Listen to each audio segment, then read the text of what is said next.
but I was in the beginning, first few years, and now doing interviews once again. So we offer trainings and meditation, private sessions, training groups, things like that. I've also did music in my undergrad, so I have a BA in music performance and sound engineering, so I end up helping out to make sure the microphone was working. Actually, I co-produced a television show that made it to TV once, miraculously. So, I've done a lot in art and in meditation, and so it's really something of a great meeting point for me. And I love working with people who have a creative background. But as we'll talk a little bit about creativity, it applies in so many different areas of your life. So whether you're an artist or creativity if you have your own business, creativity in relationships. So wherever you're coming from, you can see this being applicable. You don't have to think purely in an art form. The approach I take for embodiment meditation comes from a teacher, Judith Blackstone, who just recently published a book on trauma and healing the unbound body. I think it's close to what it is. So really, partly what we're going to do today is we're going to, I'll guide you through an embodiment meditation, and that provides a foundation for so much. So whether it's the foundation for creativity, which we'll explore a little bit about how to create and allow creativity to move from that space, but also very much applies to things like trauma and healing, and which I'm also very passionate about as well. So I'm happy you all have brought this up. So first I want to talk a little about what embodiment can mean, and at least how we're going to explore it today, and how this kind of practice might be different in terms of the experience of relating to ourselves and our body and our innate capacities, because when we start to live within our bodies, that starts to change how we experience ourselves, how we express ourselves, and how we experience the world and others. So I want to reference my notes here and there, and I apologize, I'm not completely spontaneous, but I don't want to miss any important points. And I'll also, we'll have time for questions as well, like both after the meditation and the other exercise. This paper here is for the little exercise we're going to do today, but you can also feel free to use it for notes, and we have plenty of extra paper, so if you want to use one for notes and then one for the little exercise we'll do later, that's totally fine. So, embodiment.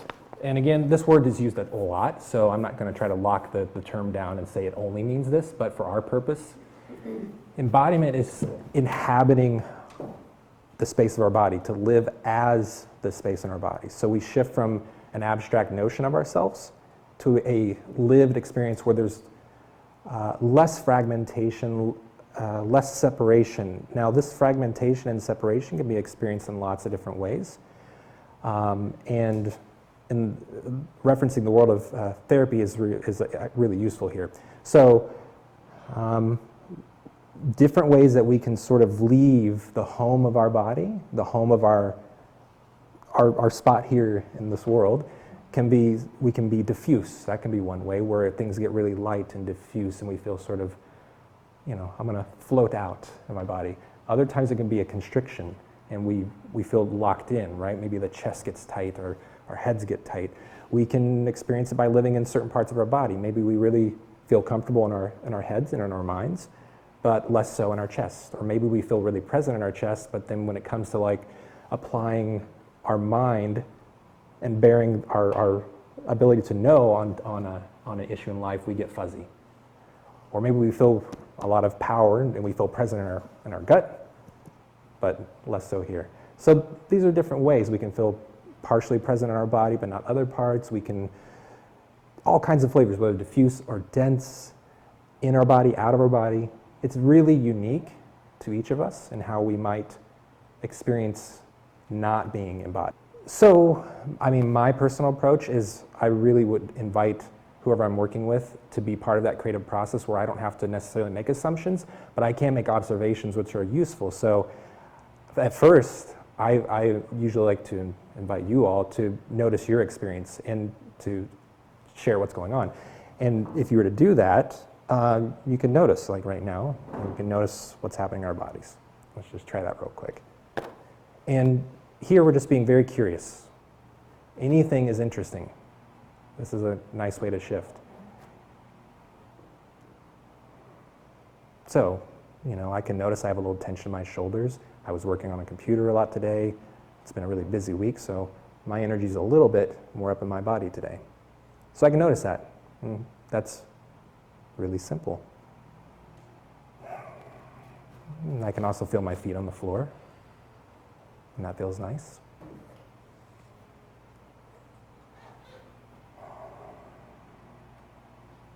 Yeah.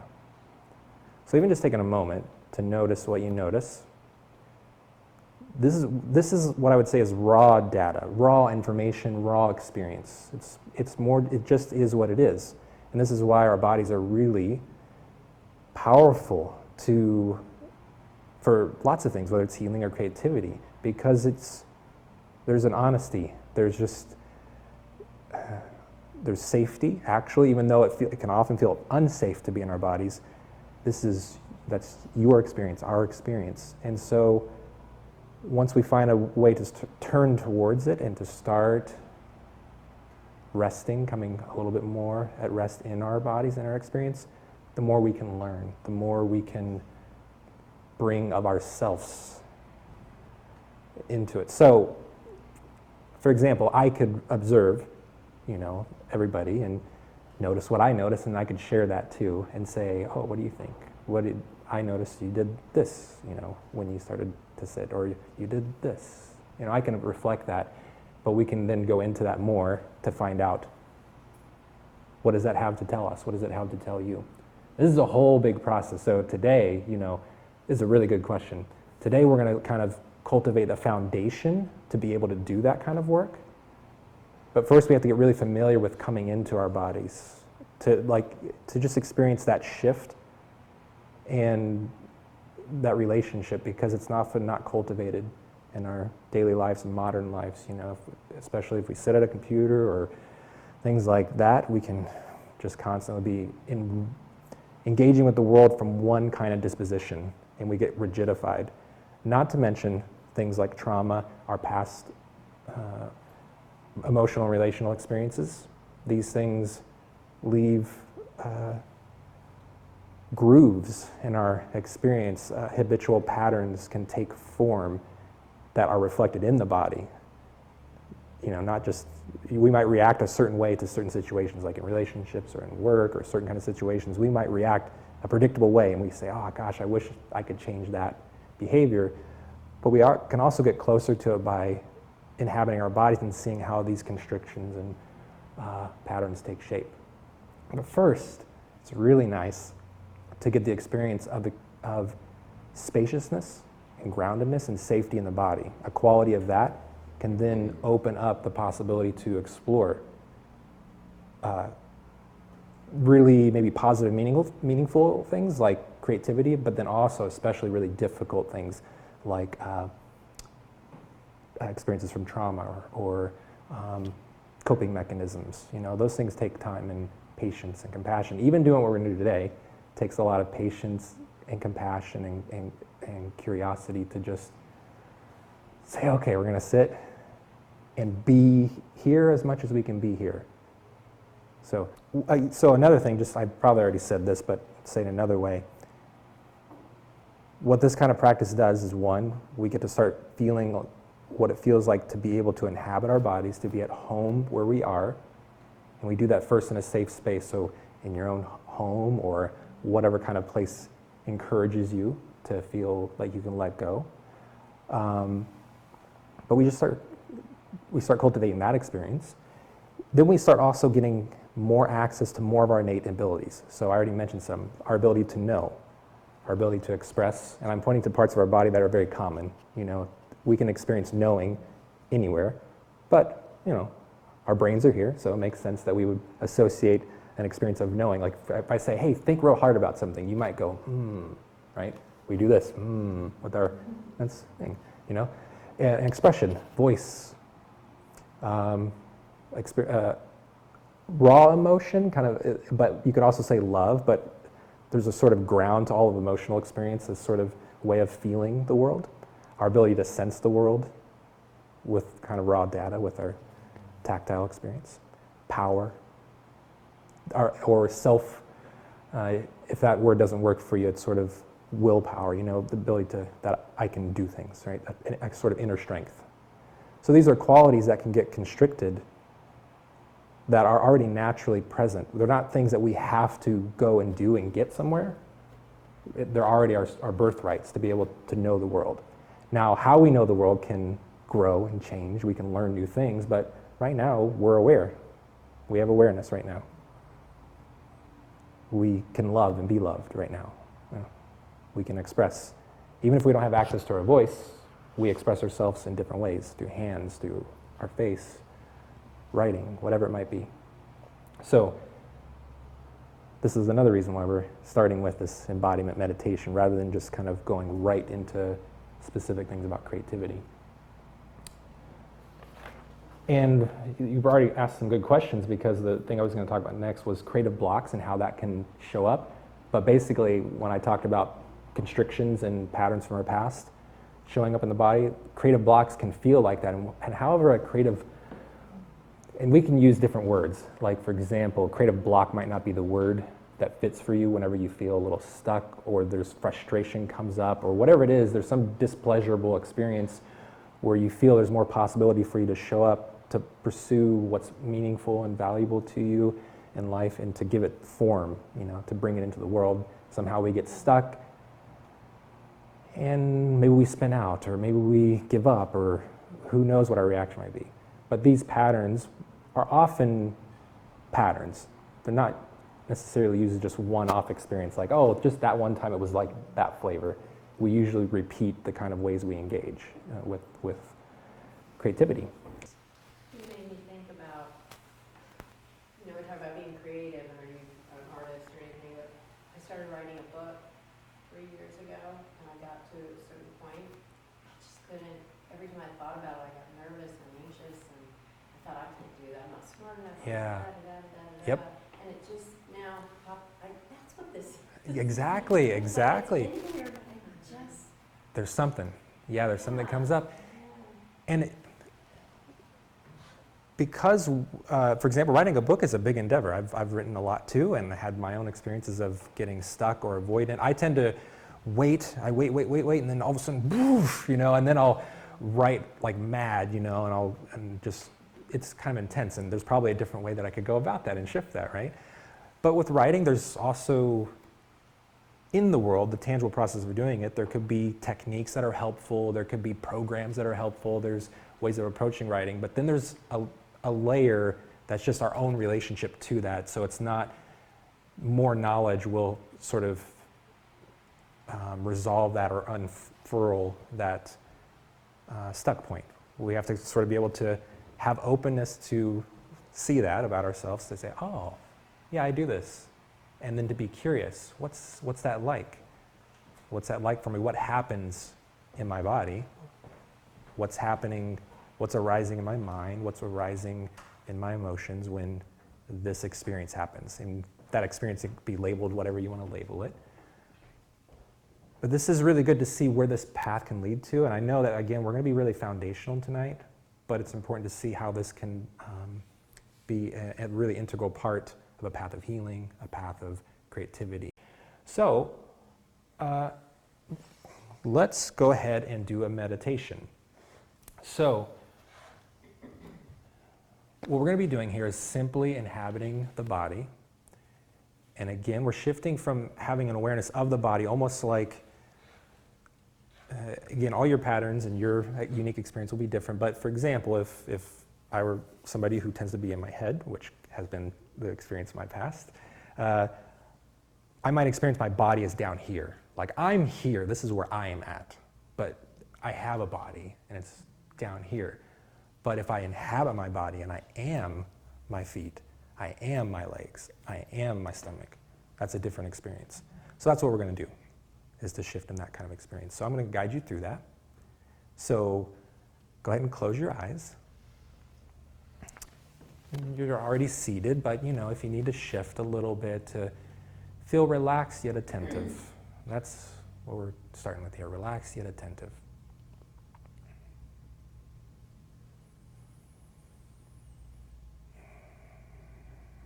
And go ahead and take a few slow, deep inhalations.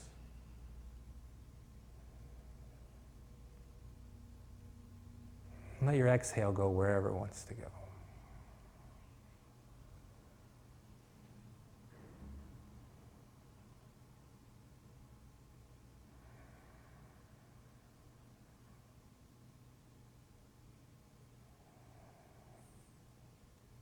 And I want you to take another conscious inhalation, and this time see if you can bring that inhalation directly into the center of your head, to the very core of your body. And do this with an invitation. We're not worrying about perfection here. Just be curious. See if you can bring your inhalation and make a deep inward contact with yourself.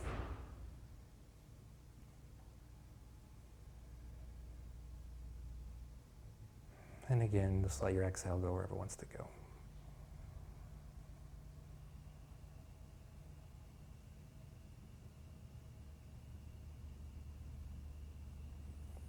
Now I want you to bring your attention to your feet. And you can even, at first, move your feet gently, wiggle, whatever you want to do, just to really bring the sensation into awareness that you have feet and they are making contact with the floor.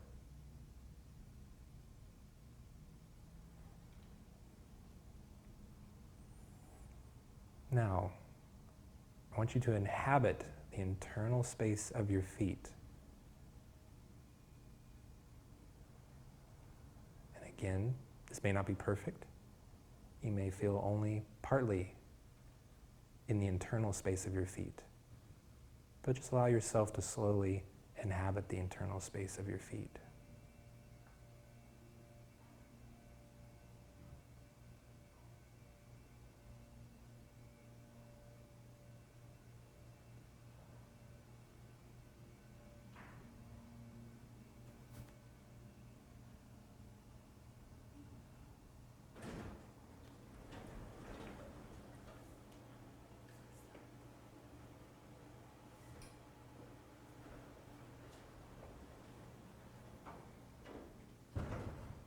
So feeling your feet on the ground, inhabiting the internal space of your feet. Feel that you are the internal space of the feet. There's no separation between who you are and the internal space of your feet.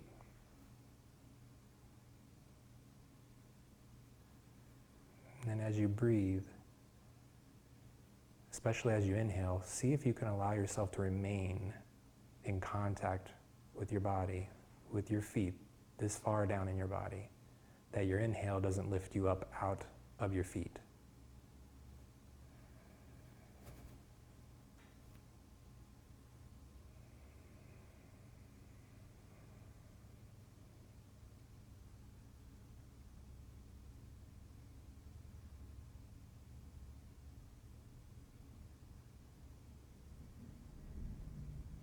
And one step further, you can feel that there's no separation between your feet and the floor.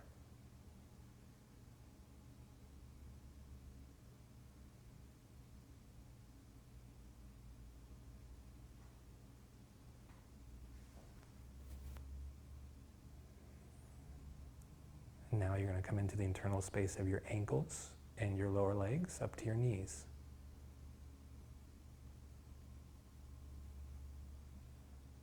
And this is not a scanning of your body.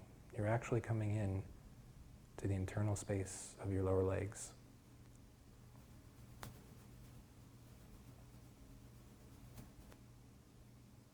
And again, don't worry if it feels partial. Even if you don't feel anything at all in this moment. It's all welcomed.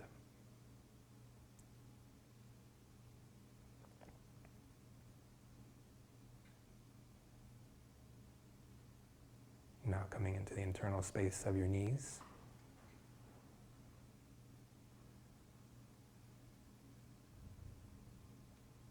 Again, feeling that you are the internal space of your knees.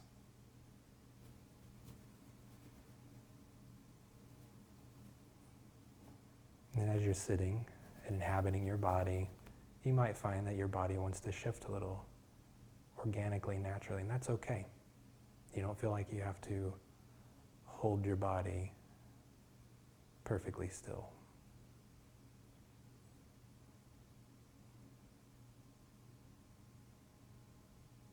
Now coming into the internal space of your upper legs, from your knees up to your hip sockets.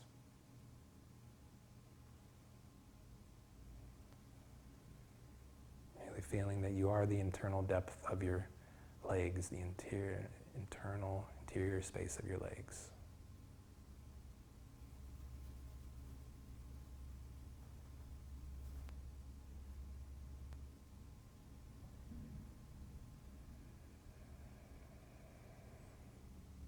Now coming into the internal space of your hip sockets.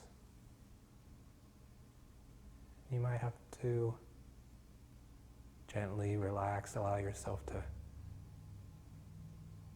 go deep enough to find that internal space.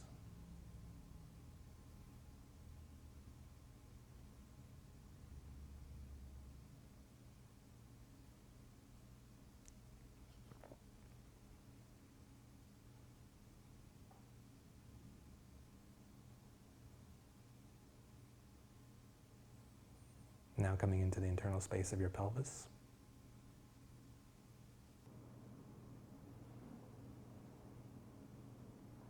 Feeling you are the internal space of your pelvis.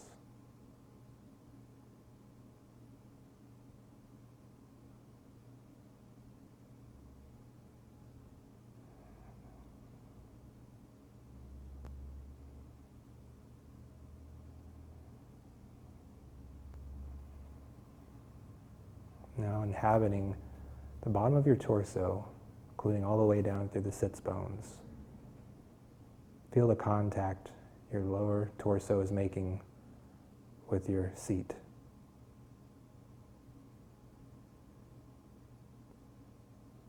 Again, let your breath adjust to being this far down in your body. Seeing if you can remain resting and present as the internal space of your lower torso, even as you inhale. That your inhale doesn't lift you up out of your lower torso.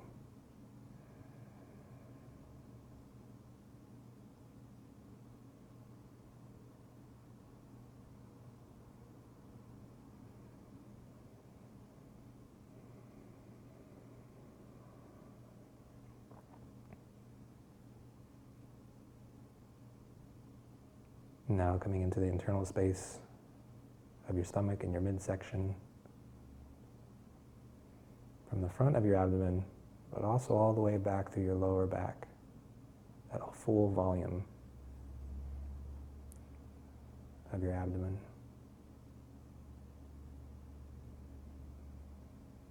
Again, having patience and compassion for yourself as you come into this internal space.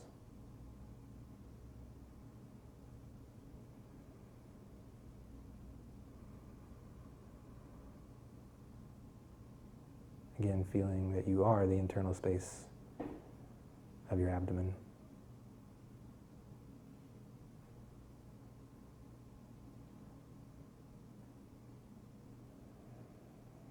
Coming into the internal space now of your chest. Your solar plexus up to your collarbone. From the front of the chest, all the way through the back, your scapula.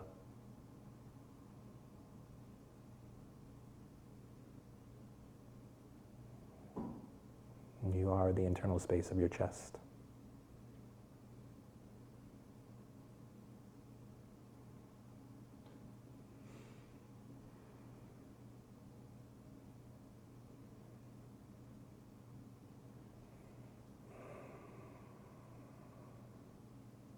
And coming into the internal space of your shoulders, allowing them to soften.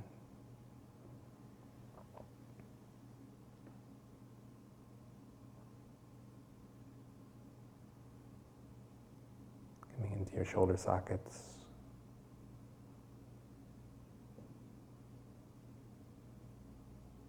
Your upper arms,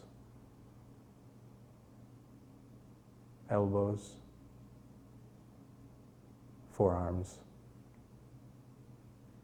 wrists, palms of your hands, and your fingers.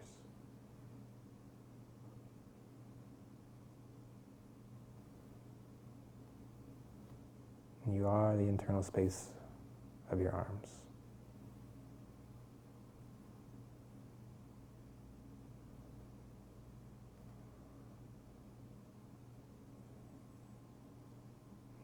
Now coming into the internal space of your neck, all the way down through your collarbone. And again, you might feel you need to organically, naturally shift, and that's welcome. And see if you can let yourself rest downward in the internal space of your neck.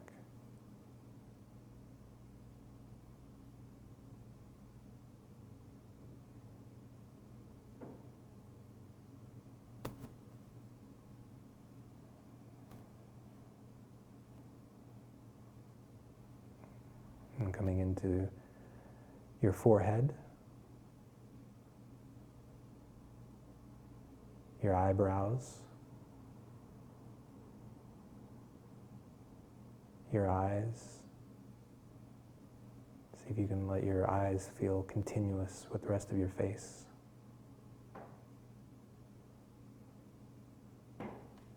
Coming into the internal space of your nose, your lips,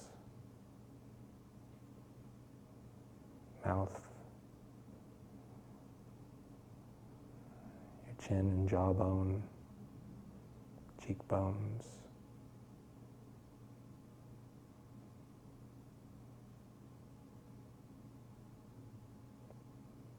now inhabiting the internal space of your whole brain,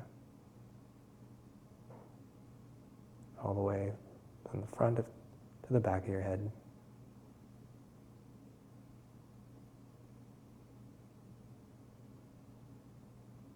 Now inhabiting your whole head all at once.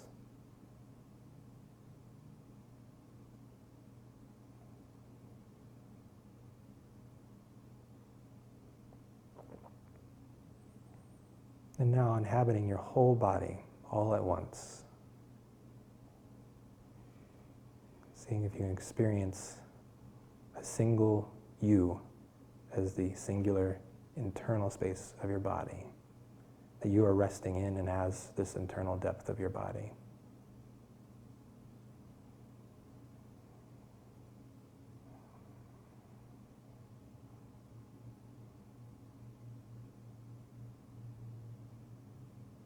And now, without opening your eyes, see if you can sense the space in the room.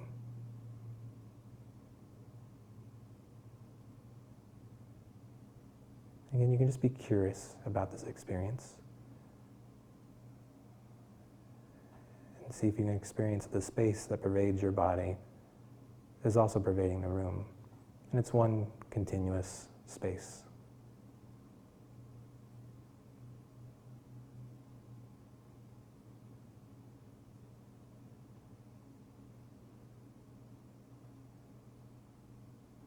And slowly opening your eyes.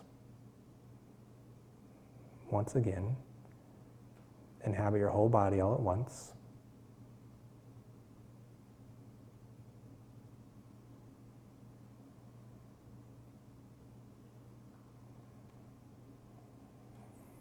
And now you can let go of the practice.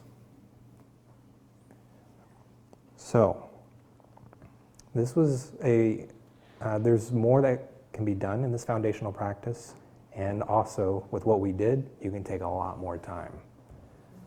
But I didn't want to take the final 30 minutes doing that. I wanted to give you a sense of it. This meditation is also on my website that has additional instructions in there. So if you want to practice this more, you can listen to me guide that. So, let's see. Questions about that practice before we try an experience of integrating this with creativity? Yes? I've often wanted to, I feel like I live right here, and this is me. Yeah. You were talking about. Yep. And I wanted, is it possible ever feel that this is me. Yeah. This is me. Uh-huh. Like I see out of those places, like, or my heart. Mm-hmm. You were able to kind of maybe that.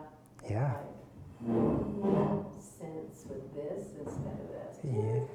Yeah. Yeah. But nothing else. Sure. And this is wonderful. See, I mean, I think like this is the point of the practice is noticing all these things that come up in a really intimate way, in a personal way, but in a way that's really radically open, you know, this space for everything to come up, you know. And one, I love having, taking questions as a practice of inquiry. So you ask the question, and it's really powerful to just make that the practice. You sit in this, you can do this meditation, and then after you get done, you can then sit for a few minutes with the question, can I experience the world from my chest? And you just sit and notice what comes up. My answer is yes, I think so, but I think what's interesting is that there's something about the process that's really important that leads you to living into the answers, as Rilke, one of my favorite poets, has said. So, yeah. And that's what, you know, in the instruction of experiencing yourself as the parts of your body, there's different ways of saying that. You could use the word self, that to experience self in your legs, that who you are is that space. So that's what we mean, like they palpably try to experience that, yes, I am the internal space of my legs or my chest, but it's going to take time too, depending on our patterns. There might be additional work we need to do. For example, therapeutic work could be really helpful to help us to understand certain reasons why we might not experience the world from our chest as much as we would like, you know. But this gives us, again, a lot of raw information in a really patient, loving way, I think. Yes? Relative to timing, what I discovered is I have a big question to ask about a decision I'm to make in my life, and I want to get a response from the heart. I ask it as an overnight question. Let me know in the morning. Because my mind crosses the finish line first every time. Sure, yeah. But when I wait and Yeah. Allow the heart an opportunity to communicate, then I get the right answer every time. But I have to. Wonderful. That's the only way I've discovered how to do it, is to ask myself a question and give it time. Yeah, that's why I love questions as a practice, you know, to whether there's a response that comes up immediately, whether it's a blank or confusion or an immediate response, and then to even ask again. And what I love about this practice is it could help you to do that process in a session where some of that movement is happening in a conscious way. But what's nice about the sleep is because we let the mind relax, we let the body rest, and let a different response come up. But yeah, I think you can make use of this meditation to support that. Yeah. Other questions about this meditation before we try something else? Cool. So now what I wanted to do is very simple. Because everybody's going to come from a different place in terms of what creativity is and how you're using it in your life and how this relates to it. I couldn't have one form, and there's probably going to be a better form, which is why I'm going to encourage you to try this practice out at home or wherever it might be with something that's really meaningful for you. But the paper and the pen is here to take. We're going to take maybe 5 minutes for you to creatively do whatever you want in the piece of paper, whether it's drawing something, whether it's journaling, whether it's creatively writing, whether it's working on some sort of creative problem in your life that you've been wanting to contemplate, whatever it might be, it's totally up to you. So you can bring something to mind, and even if you sit here at the paper and it's just staring at nothingness and you write nothing down, that's okay too. Important thing is to see if you can bring something to awareness that would be meaningful. So, what you're going to do is go ahead and do that, but what I'm going to do is provide you reminders to inhabit your body. You can already start from this place. So when you start to write, see if you can remain in contact with your feet in the internal space, at least your feet, that's a good starting point, but also the internal space of your body. I'm just going to take a few minutes, go ahead and just start doing whatever feels natural, and I'll throw out some reminders, so that way you have a little support here.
See if you can bring attention and awareness into your feet as you're creating here.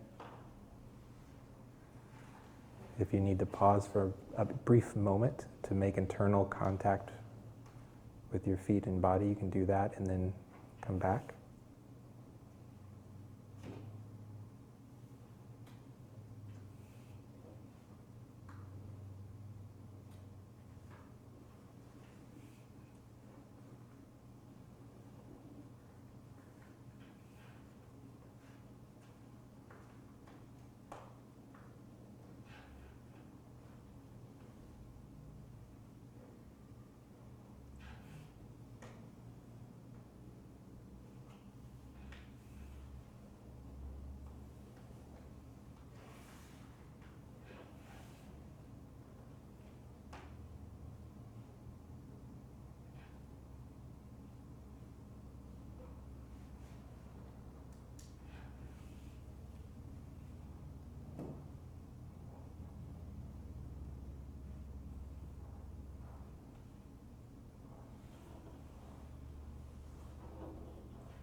Okay, and in just a moment, have you pause.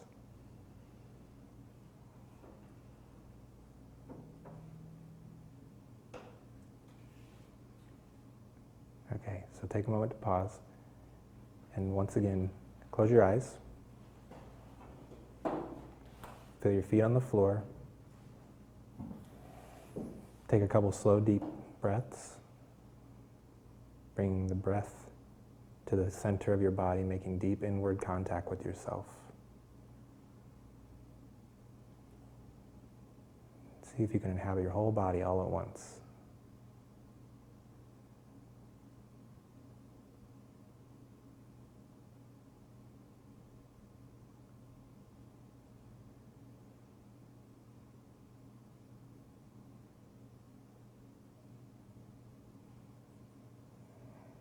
Notice what you notice in your body.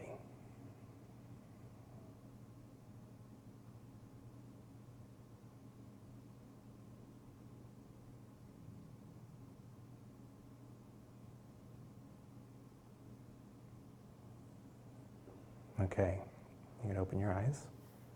So, there's a lot more to play with here. We just have a sort of limit on time. I'm very curious to hear from you all. What we did here, this is a practice on and of itself. Now with creativity, a lot of times we can just want to get into the flow and not stop, which is totally legit. That's not a problem. But it's interesting to consciously practice in this way where you do the meditation, you start creating and just see, how does that feel? What do you notice? Is there anything different, same? With no judgment, it could be good, it could be a negative experience, who knows? But also to create and then pause, making contact with yourself, notice where you're at in your body when you start. Did you sort of condense into one part of the body? Were you present to the body? Again, just curiously noticing, go back to creating. And you can kind of do this, engage and pause to help you notice the contrast of what it's like to inhabit your body and create from that space, and what it's like to leave the body or to condense or fragment or whatever it might be. Again, all with curiosity and patience. What can happen though is that this can become very natural, like to where you feel present in your body and you feel all of your inherent capacities present when you're creating. Like it doesn't have to be, I'm meditating and as present as I can be, and then now I'm creating and now I'm present. They can blend. But we have to experiment like this to find out what is it like for you, and then from there, what's your unique response in your own practice so that you can cultivate this more deeply and more uniquely to your life, because it's not going to be a one-size-fits-all sort of path, but it does lay a nice foundation. So I'm curious if anybody had any interesting observations of themselves in doing that exercise, or if there are any questions. And if not, that's okay too. Yes? I meditate, but usually when I meditate, I'm focusing on my breath, or just awareness, or a compassionate kindness meditation, like something where I'm like focused. Uh-huh. Yep. It's about focus. Yep. And in the first round of meditation we did, I had this big realization that the internal editor or internal critic is so loudly directed at my body, at all different body parts, and Wow. also different thoughts and actions, right? Yeah. And so doing the embodiment meditation, all right, my arms are mine, Yes. regardless of whether I can still do 10 push-ups today Yes. or tomorrow. Yes. And what was really interesting is how that bled into the creativity piece. Ah. This specific piece of art in Boston from Uh-huh. it's part of me too.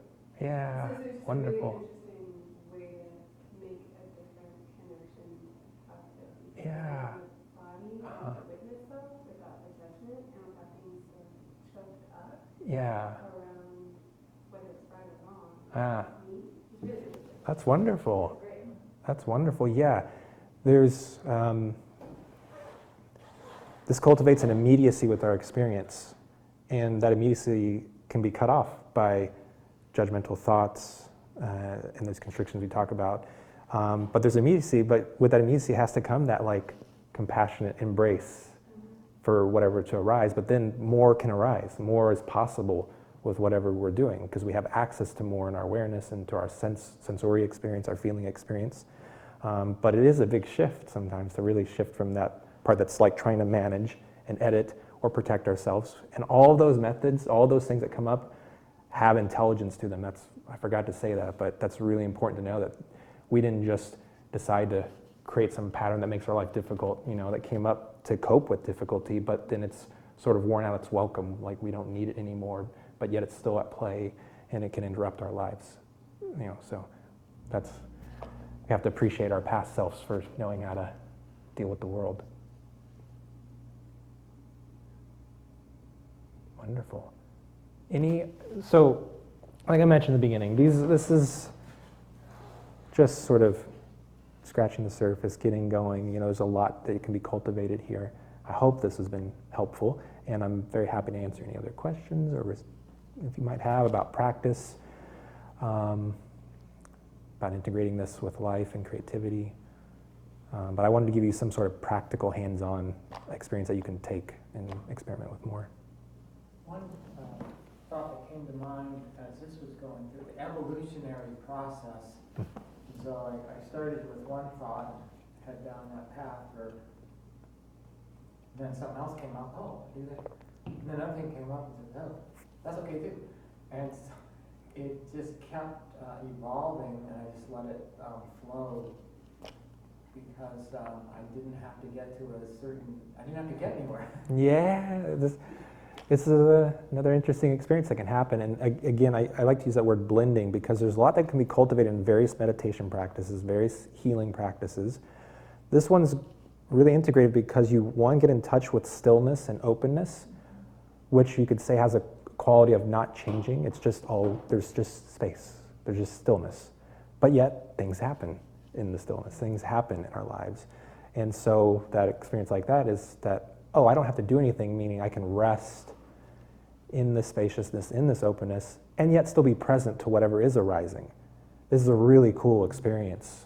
It doesn't have to be an either or, like either I gotta be like really focused in doing things and I can't be in touch with that internal space of my body, which has a sense of being fundamentally whole. That's the other thing relate to healing and trauma. This quality can give us a sense of wholeness that's uninjurable. And again, you have to kind of experience this subjective for yourself, but I think even in doing the meditation, we already done it, you probably can attune to that a little bit and say like, oh yeah, I can feel a part of me that is safe and whole. And yet, there's parts that have pain and difficulty and confusion, but the two can sort of cohabitate and blend and be one singular experience of our lives, not compartmentalized. Yeah. I'm going to quote you on that. Yet a sense of wholeness that's uninjurable. I love that. Yes, and some of these phrasings come from Judith for sure. I definitely recommend checking out her book. It's really fantastic, especially she'll cover, I mentioned the basic practice we did today, that's in there. I have a guided version of that too for audio, and then that book gets into, it talks about trauma, but the exercises in there are really described and explained from a process of just emotional patterns and of reactivity and defense mechanism, coping mechanisms, but it applies to all flavors and forms. You can really incorporate this as part of the journey of healing, so I highly recommend that if you're interested in that. Yeah, I think you could, I have more than one site, but if just my name, ryanolke.com is fine. I have another site, awakening.life, and that one is really explicitly, my personal site is sort of like a catch-all site, but Awakening Life I cultivated for practices of meditation, awakening, and healing, and which is what we did today. And yeah, I offer, I wanted to mention that. So if you're interested in my work, I offer it in an interesting model that Vince, my good friend with Buddhist Geeks, he cultivated. It's called Transparent Generosity, where it's donation-based, but we say, here's a suggested donation. We say, here's what people actually donate. So some people can only afford a little bit, and some people can afford a lot more, and they give more. And then we say, here's what the average is. So it's kind of a nice way to shift from the typical transactional way of doing things, which in my experience of meditation in the Buddhist world, it brings some of that generosity feeling where I can just show up and then, offer what I can offer, but still have an opportunity to make it sustainable. So you can check that out if you're interested in that kind of work, but Judith's work is awesome. Yeah, so she uses words, so sometimes I'll use different words because if I don't know who the audience is, like fundamental consciousness can sound like a lot, but sometimes you can just pick words, but we were saying the internal space of the body, which is, she'll say that in the guided meditations too, but yeah. Yeah, and her background is in both Buddhism, and she used to be a dancer, then had a life-changing injury in her back that led her to some of these awakening practices, and also, so she brings that embodiment piece in, but that whole aspect of her life was turned on its head. So it was really powerful for her to integrate, to say, for example, like, oh, I can't do 10 push-ups, where she couldn't dance anymore, but still having deep inward contact with her body, was an experience that she found she could have, and was really transformative. So I highly recommend her work if you're interested in this. Yes? Quickly, if people are interested in going to therapists or seeing a therapist, or even reading about, there's a model called internal family systems. Yeah, I've heard of this, yes. IFS. Some of you Yes. already know it. It perfectly describes these parts of Mm. the self, which is that unbounded consciousness, I think. Yeah, And then all the parts of us that are developed from birth on wonderful. to just navigate the world. And they get out of whack, like you said. Yeah. They're great for a while, but then they're not. Wonderful. They need to be adjusted. Yeah, I've heard a lot of good things about that. Yeah, like I said, this meditation work here really can provide a nice foundation integration with a lot of other modalities, and I highly recommend that. I've done various modalities in my life for my own work, and I love it. Rolfing, I loved rolfing for body work. That was like one of the most intense body experiences I've had with a really experienced practitioner, where it was way more than just physical. It was reconfiguring my emotional self in doing that. So, yeah, but I hope what can happen in this space of this practice is that responses can arise for your life of where you need to go. So if you're really present with yourself, a soft, warm invitation could come up to say, oh, yeah, I want to go check out a therapist. Or, oh, I really want to go see about body work. Or I want to go see about this, But it'll come up from within, not necessarily from without. And there's nothing wrong with hearing about something and having experience, but it's really nice to have that internal motivation that you feel like you can really deeply trust. And I always encourage people to find the flavor of communicating and talking about these things that resonate most with you. So I've worked with people in meditation retreat where they might be much more science-based, and so for a minute, they're kind of thrown about by the language I might use. But yeah, there's a real experience there, and so if that way of talking about it really said, oh, I get that, I can resonate with that, go towards what resonates with you. I still think this is a really foundational human experience, but we can talk about it in different ways. And I'm fascinated with the neuroscience that's coming out these days. It's really starting to come into a golden age, I think, of what we understand about ourselves. But thank you so much for coming. Thank you very much. Thank you all.